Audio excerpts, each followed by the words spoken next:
रुक करते हैं कोयटा का। तो चीनी ने अगले पिछले तमाम रिकॉर्ड्स तोड़ दिए हैं। कोयटा में चीनी की कीमत 225 रुपए फी किलो तक पहुंच गई है। इस हवाले से मजीद तफसीलात जान लेते हैं डॉन न्यूज के नुमाइंदे अब्दुल्ला जहरी से। जी अब्दुल्ला जहरी। जी बिल्कुल, अशिया खुर्दनोश की कीमतों में रोज़ बरोज़ इजाफा होता जा रहा है। इस वक्त कोयटा शहर में अगर हम बात करते हैं, गुज़िश्ता रोज़ की निस्बत चीनी की फ़ी किलो कीमत में 4 रुपए इजाफे के बाद होल सेल रेट 220 रुपये मुकर्रर हो चुकी है, जबकि रिटेल में 225 से 30 रुपये तक भी फ़रोख्त किया जा रहा है। इस वक्त न सिर्फ चीनी बल्कि आटा और घी की कीमतों में भी इजाफा नजर आ रहा है। इस वक्त एक ट्रेडर हमारे दरमियान मौजूद, हम उनसे जानते हैं कि ये गुज़िश्ता 10 रोज़ से 15 रोज़ के दौरान कीमतों में अचानक इतना इजाफा किस लिए। अच्छा, इस सब अपना तारुफ करें। आप ये पता है कि 10 रोज़ के दौरान 10 से 15 रोज़ में क्यों इस कदर इजाफा नजर आ रहा है कीमतों में?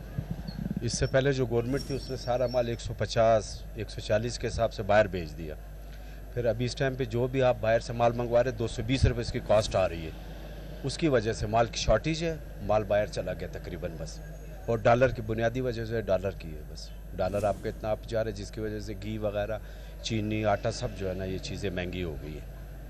बिल्कुल, जैसे कि इनका कहना है कि डॉलर कीमतों में इजाफा डॉलर 305 से भी ऊपर होता जा रहा है, जिसकी वजह से कीमतों में इजाफा नजर आ रहा है। और सबसे बड़ी वजह यह भी है कि साबिक गवर्नमेंट के दौर में, साबिक जो दौर हुकूमत है उसमें बैरून मुल्क तमाम तर चीनी और दीगर जो अशिया खुर्दनोश उनकी बैरून मुल्क सप्लाई की इजाज़त दी गई, जिसके बाद पाकिस्तान के मुख्तलिफ शहरों में इस वक्त शॉर्टेज पैदा हो चुकी है, जिसकी वजह से कीमतें भी आसमान से बातें कर रही हैं। जी, कोयटा से हमें अपडेट कर रहे थे अब्दुल्ला जहरी, आपका बहुत शुक्रिया।